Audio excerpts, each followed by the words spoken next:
Hello and welcome to or back to my channel. My name is Gina Canzona and I'm a real estate agent in Los Angeles.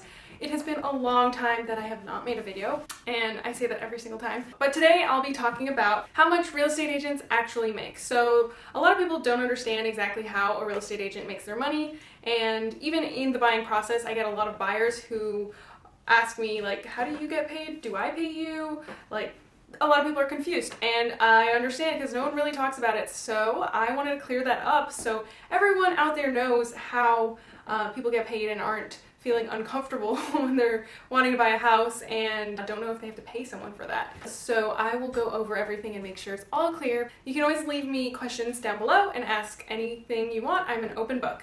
And before we get started, don't forget to give this video a thumbs up if you like content like this. So firstly, to start off, almost all real estate agents get paid by commission only. They do not make a salary. Real estate agents only get paid once the sale is finished and closed. So in the process of buying a home, showing homes, making appointments and stuff like that, real estate agents do not get paid. They only get paid once the deal is done, and that's commission only. That's one thing that a lot of people actually don't know. People think that maybe there is a small salary and then commission on top of that, but no, there is no salary, so it's all commission based. And then the commission rate changes, but generally it's about 2.5% per side of the transaction throughout the United States. Sometimes it's a little more and sometimes it's a little less.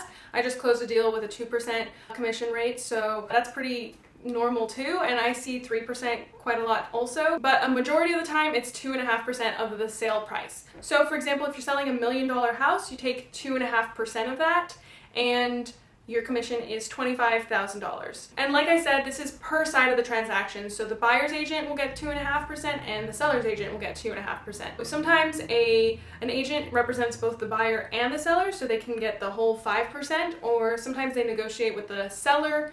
They'll say, hey, if I double in the deal, which means represent the buyer also, I'll do it for 4%. So it's the seller's agent that negotiates the rate of the commission with the seller before putting the home on the market. Another question a lot of people have is who pays the commission to the realtor? And typically it's the seller who pays both the seller's agent's commission and the buyer's agent's commission. So when they receive the money for the house, it automatically is taken out of that purchase price and sent to the companies of those agents. So it's automatically paid, but it pretty much comes from the seller's money, and so they don't get the entire purchase price. They get the purchase price minus some fees and costs, and some of those are the commissions for the agents.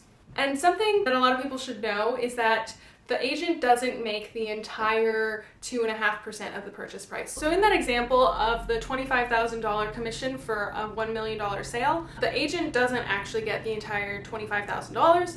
Usually an agent is signed with a brokerage most of the time, unless they are their own broker, and almost all brokerages have a split with their agents. A lot of agents start somewhere between 50% split to 70-75% split as a starting split. I know that here in Los Angeles it's typically around 70% when you begin. As you become a more successful agent, the brokerage will raise your split, and that's because you make the brokerage more money the more you sell. The reason you have a split with your brokerage is because they are supporting you, they provide an office, they provide a lot of training for their realtors a lot of the time, and they provide a lot of resources, all the transaction management systems, different systems online for signing documents like DocuSign, and usually also included somewhere either in the split or as an extra fee. There's insurance for errors and omissions. It's called E&O insurance, and that covers you up to a certain amount if you get sued, for example, or something goes wrong and there's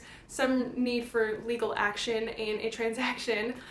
You're covered and you pay for that also, either through your split with the brokerage or as a fee, like I said. So in that example with the $25,000 commission, if an agent is signed up with a brokerage and they have a 70% split, just as an example, their commission would then be $17,500.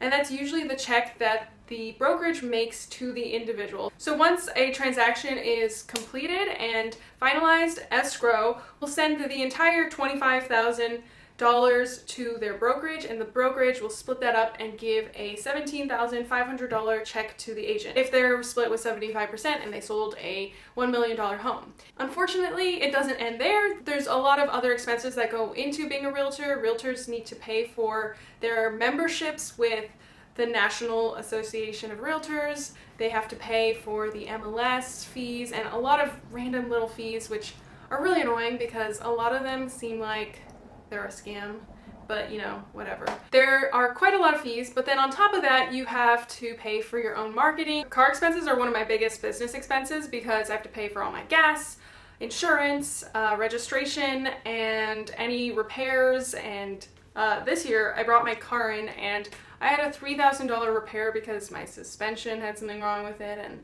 I don't know. Anyways, car expenses are big. They are definitely a business expense because pretty much everything that a realtor needs to do, they need to go drive in their car to do it for the job. The last really big thing to note is that realtors are independent contractors, so when they're paid by the brokerage, they're not paid as employees like W-2 salary jobs.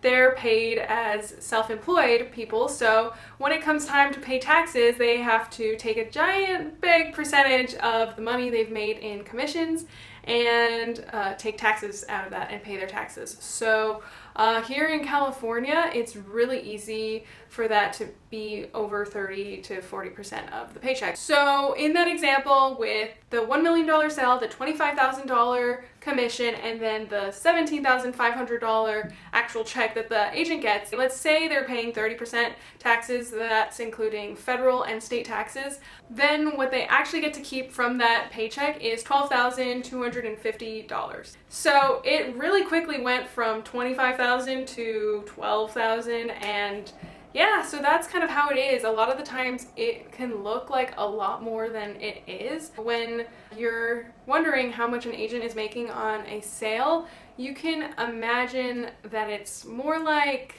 1% than it is like 2.5% at the end of the day. So real estate agents have to make quite a few sales for it to be worth it, and just to get a few sales done, it takes a lot of work, and it's not what it seems. It's not like you show a house and then you sell it and that's it. There's a lot of work that goes behind the scenes, and there's a lot of work in getting clients and actually securing a really good client, and then just to get a deal together these days is actually really tough because the market is crazy. It's super favored to sellers, and so it's really difficult for buyers to get in, and agents are having a really tough time right now because listings are very few and far between. There's very few homes for sale. A lot of people are not selling their homes right now, and there's a ton of buyers, which is great, but it's extremely difficult nowadays to get a buyer's offer accepted. So it's really hard to get a deal done just because there's so many other buyers who are outbidding each other. It's just extremely competitive. So it can be a lot of work, and real estate agents do not make a salary, so all the work that they do, if they don't actually get the sale done, they're not paid at all for it. So when you do make a sale, it is quite a nice chunk of change, but then there's